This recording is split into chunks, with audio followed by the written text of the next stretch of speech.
Ako nga po pala si Glo mula sa Anak Pawis. Ako po yung organizing dito sa Barangay Old Capitol Site, Anak Pawis Chapter.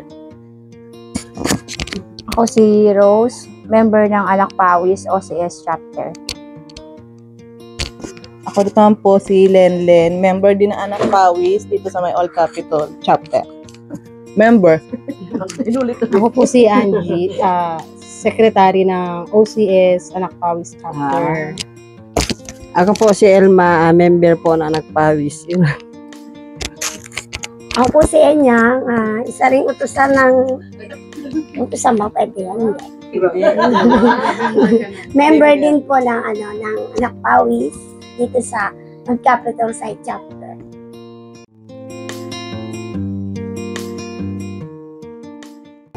Anak Pawis. Tapos may mga iba-ibang org din dati dyan na itinayo yung Anak Pawis dyan sa Barangay Old Capitol Site.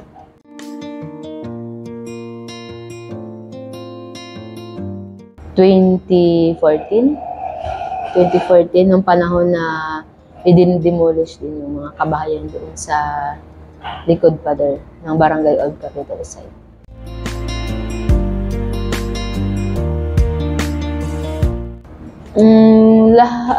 Halos lahat ng mga apektado ng demolition, tapos hanggat sa hindi kayat na rin namin yung iba na makiisa sa laban sa paninirahan. Halos naman dyan di lahat, number one talaga dahil yung Anak Pawis ay inaano talaga yun yung mga magsasaka. Pero dahil nandito kami sa urban, so inilalaban din namin yung karapatan sa paninirahan. Yes, ayun. Ayun, di siya una yan, nung ipinakilala natin sa kanila yung Anak Pawis, kung ano nga talaga yung ipinaglalaban ng Anak Pawis, di yung una yan, inano din natin yung issue ng mga magsasaka, hanggat sa narating din natin yung issue ng urban poor sa paninirahan, na kung saan ay magkakaugnay-ugnay ang laban na yun. So, dapat kailangan din natin silang suportahan. Kapag pumunta dito yung ating mga magsasaka, suportahan natin sila sa laban nila. Dahil lahat naman tayo ay kumakain ng kanin. Yes, kung ano yung nangyayari dito sa atin, kung tayo ay dinidemoles, ganun din doon sa mga magsasaka, na sila din ay mismo pinapali sa kanilang sakahan. Kaya patuloy din na sinusuportahan. So, yun ang pagpapakilala namin sa Anak Pawis sa urban poor.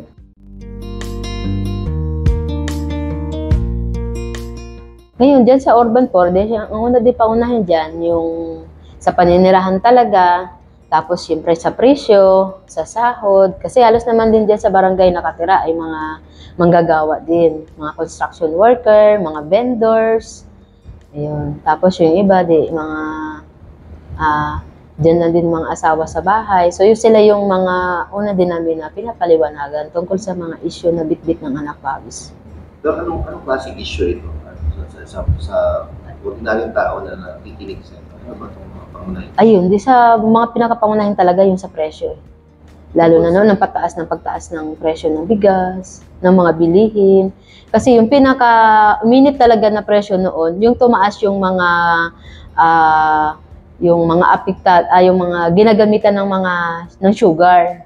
Yun kasi dati talaga yung pinaka-mainit na issue dyan, maliban din sa demolition, na kung bakit tumaas kasi dati mga 2017 or 2016 hindi pa ganoon kataas. Yung unang pangunahin diyan ay yung juice. Kasi 'di ba yung sa soft drinks medyo may kamahalan na siya, pero hindi siya katulad sa ngayon.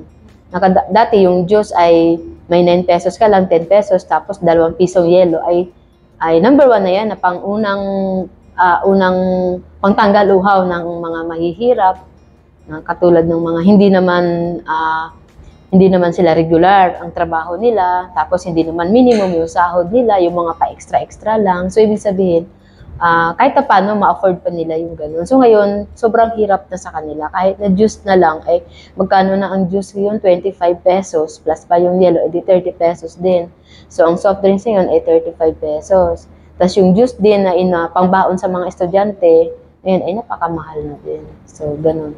Tapos, siyempre, yung pinakano talaga dyan, yung bilihin, yung bigas ngayon na sobrang taas. Lalo na nung nawala na yung 27 pesos na presyo ng bigas.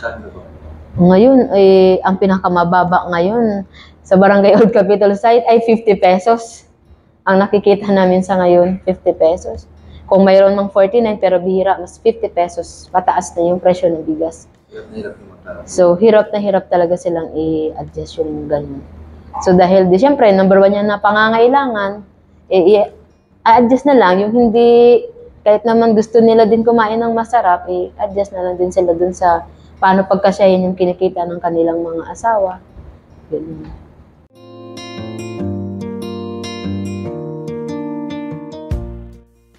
Tas yun, dahil nung pandemic ay ang hirap talaga ng kalagayan, hindi makalabas.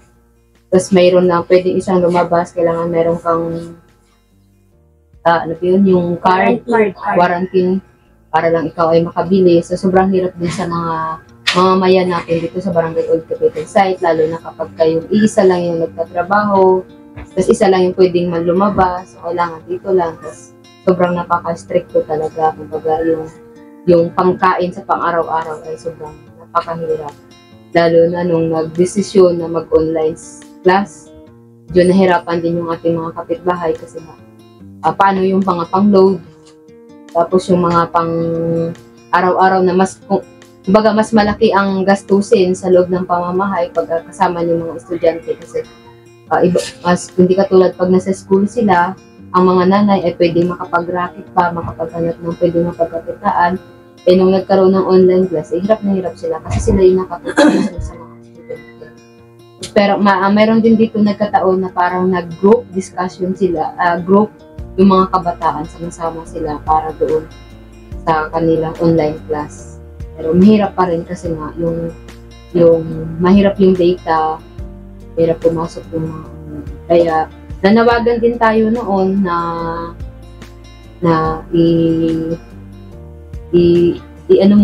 parang yung online class. Wag mo nang ituloy dahil nga hindi yung handa yung mga kanila.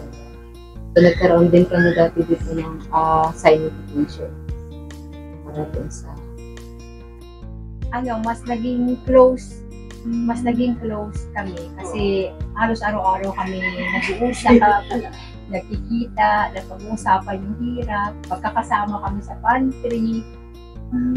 Saan po yung pantry ninyo? Hindi, yung pumipila kami sa ibang pantry. Pero sa organizing, yung panahon ng mahirap talaga. Kasi mahirap mag-organize ng tao sa ganun kasi may mga tanod, may mga nagtutubing, hindi ka pwedeng katulad dito, hindi ka pwedeng pumunta sa kabilang bakod kasi lumabas ka ng bahay, bawal nga. Hirap ang organizing mo.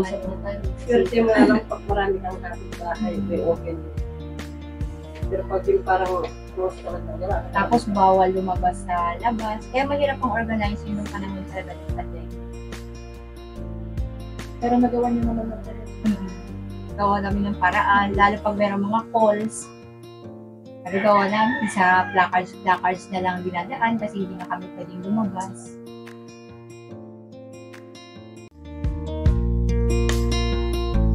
Ayun, yung panahon ng lockdown, noong 2020, unang nagbigay ng ayuda ang Anak Pawis sa Barangay Old Capitol site na kung saan naapektuhan ng ating mga miyembro na yun din yung time na habang nagre-relief ay hinuli nga yung isa naming sasakyan na nag-relief din doon sa mga magsasaka sa Bulacan. So isa din yun sa mga pinapaliwanag natin dahil nung panahon na yun ay wala pang pagkilos o plano ang gobyerno kung ano ang gagawin sa kanyang mamamayan. So ang plano lang nila ay isara yung gate, hindi pwede lumabas yung mga tao, yung mga bilihin, nagkaroon na ng taranta yung mga tao kaya baka maubusan sila ng mga pangunahing bilihin nila. Kaya yung iba, kahit walang-wala na, ay napilitan bumili. Yung iba naman talaga, ay wala ng pambili. Kasi nga, hindi nga sila pwedeng lumabas, walang trabaho. So, yun. Kaya ang una naman na ginawa ng Anak Pawis ay nagpaayuda. Katuwang din natin yung mga mangingisda na sila din mismo na apektado din ng lockdown ay tumulong, nakakuha pa rin gagawa pa rin ng paraan na tumulong sa ating mga komunidad. Yun, tumulong, nagbigay sila ng mga huli nilang isda. So, tsaka yung mga gulay na galing din sa Bulacan na na tinulong din para doon ipamahagi sa komunidad natin. Sa roon, nagbabayan yan yung mga Membro ng Anak Pawis. Yun, mga mangisda, magsasaka. Yun yung ipinaparamdam natin sa kanila na kung gaano ka-importante ang ating mga mangingisda at magsasaka.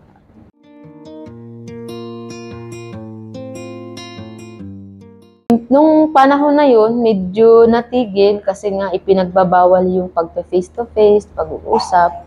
Kahit na nasa isang compound lang kayo, ay may mga maya-maya na mga tanod na umiikot na bawal nga makipag-usap kasi nga ganito, dahil nga dyan sa lockdown o dahil dyan sa issue ng COVID-19. So, apektado. Sobrang laki ng apekto sa amin. At saka yung tipong kunting may nararamdaman yung mga tao na dati parang ordinaryo lang sa kanila yung ubo, sipon, lagnat, ay natataranta na. Ayun, ganun. Kumbaga, parang takot din yung tao na makihibilo. Kaya, mayroon din mga members na masama yung pakiramdam, hindi na sila nagsasabi. Kasi nga, takot sila na dadalhin sila doon sa hospital or ano ba tawag doon? Dadalhin sa isang kwarto na walang makakaugnay sa kanila. So,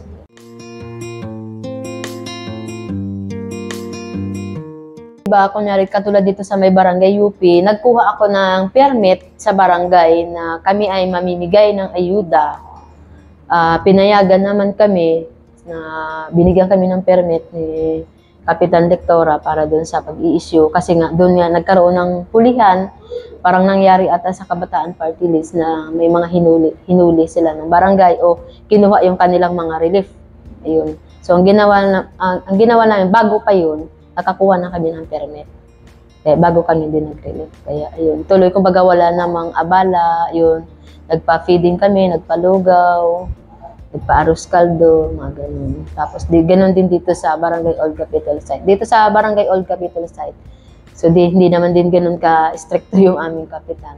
Pero dumaan kami sa likod para maipamahagi yung mga dahil hindi din sapat yung ayuda na amin ibinibigay. So patuloy kaming nanawagan o nagsusolicitation sa mga kasama na may kakayahang magbigay para sa ating mga komunidad.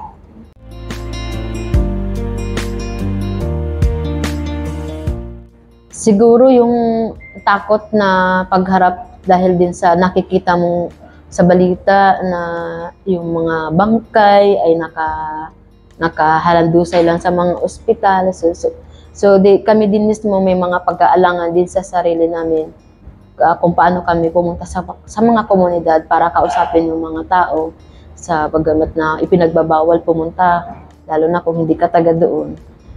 Itinuloy, sinubukan pa rin namin na makausap yung mga tao sa ganun. Kaya para magawa ng paraan o solusyon. Parang bahala na. Parang gano'n na lang. So, patuloy na. Sunod tayo doon sa pagbabao ng alcohol, face mask, gano'n. So, actually ako din ay nag-positive ng 2 beses sa COVID nung panahon na yun. So, doon ko din naman na-realize na sobrang hirap kasi nga nakakulong ka lang sa isang kwarto. Tapos, parang may time na din na yung akala ko siguro last day na, pero sabi ko bahala na to, sabi ko basta ang alam ko ay ako ay maganda ang hangarin ko sa komunidad. Ayun. So, paggaling ko, tuloy pa rin yung aktibidad.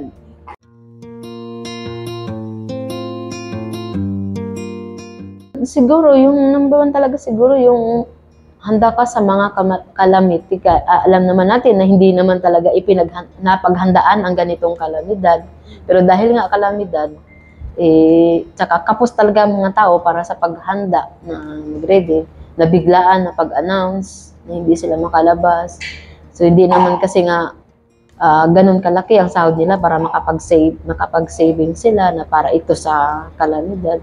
Kung mayroon man silang mga naitatabi, hindi sapat sa ganung kahabang lockdown. Ganun. Kaya,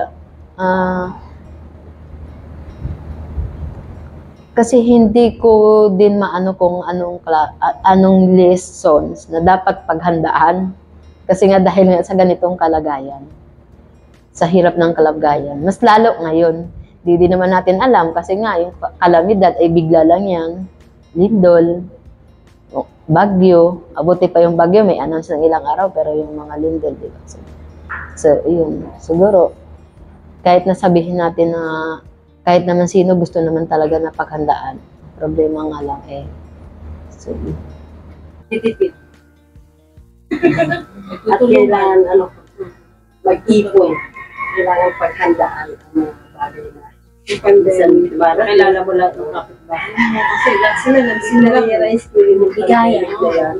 Grabe, walang-wala ka talaga. Tapos bigla kaya Baka hindi mo nakikita kasi lagi mo sa trabaho. kailangan talaga makikita.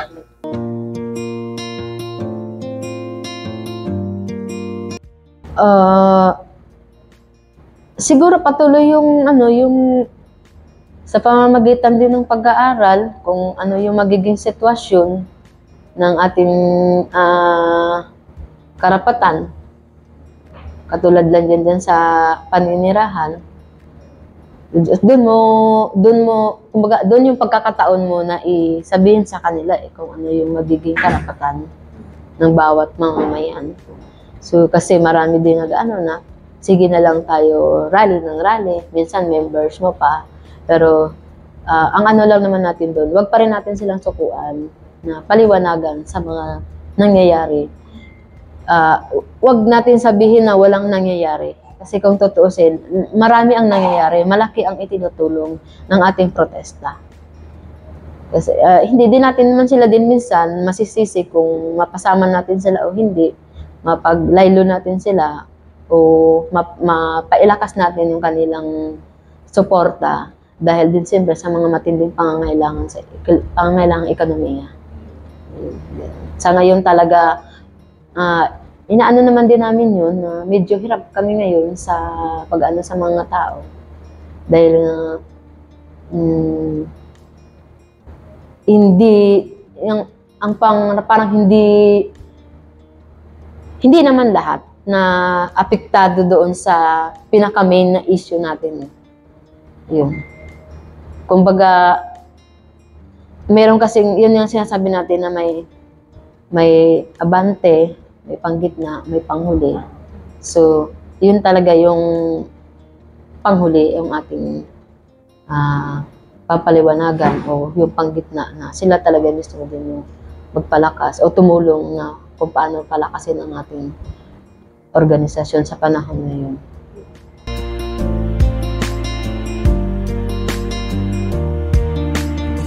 Siguro kung positibo ay yung pagtuloy-tuloy na paglahok sa mga pagkilos na huwag mawala ng panghihina, lalo na nung panahon din ng lockdown ay nakaranas din ng harassment kasi pinasok din yan ng mga militar, lalo na ito nung 2022. 1 year na sila pumasok diyan na parang siniraan din yung ating organisasyon, mga itinayong mga organisasyon. Sila mismo yung pumupunta doon, nagpa-feeding, tapos parang tinarget din nila yung ating ang organisasyon Anak Pawis na sinisiraan nila na yan ay bantayan nyo yung, gumawa sila ng program, nagpa-feeding sila, tapos nagpatawag ng forum, tapos dinidiscuss nila, naglalagay sila ng malaking tarp para kung paano sirain sa mga miyembro natin o sa komunidad ang Anak Pawis.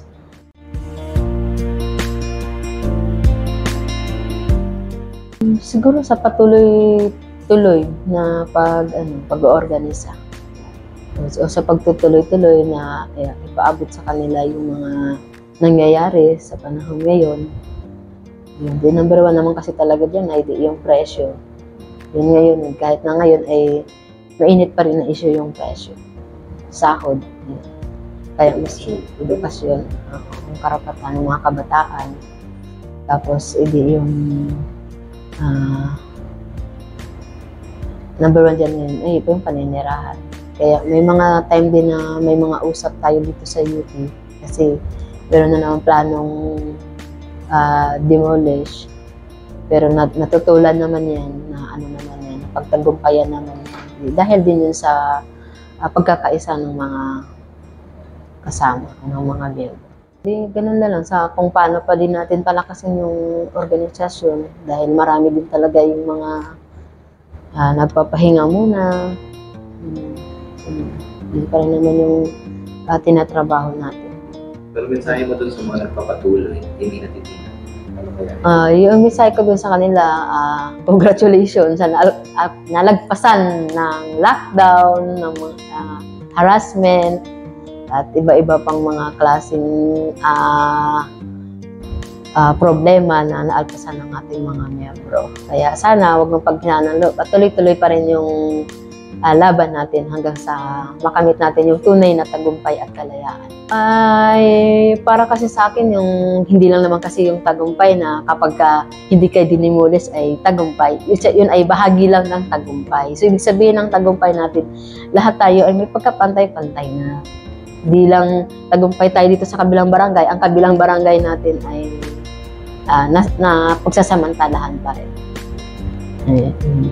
Yun, para sa akin yung tagumpay, na makamit ang totoong kalayaan.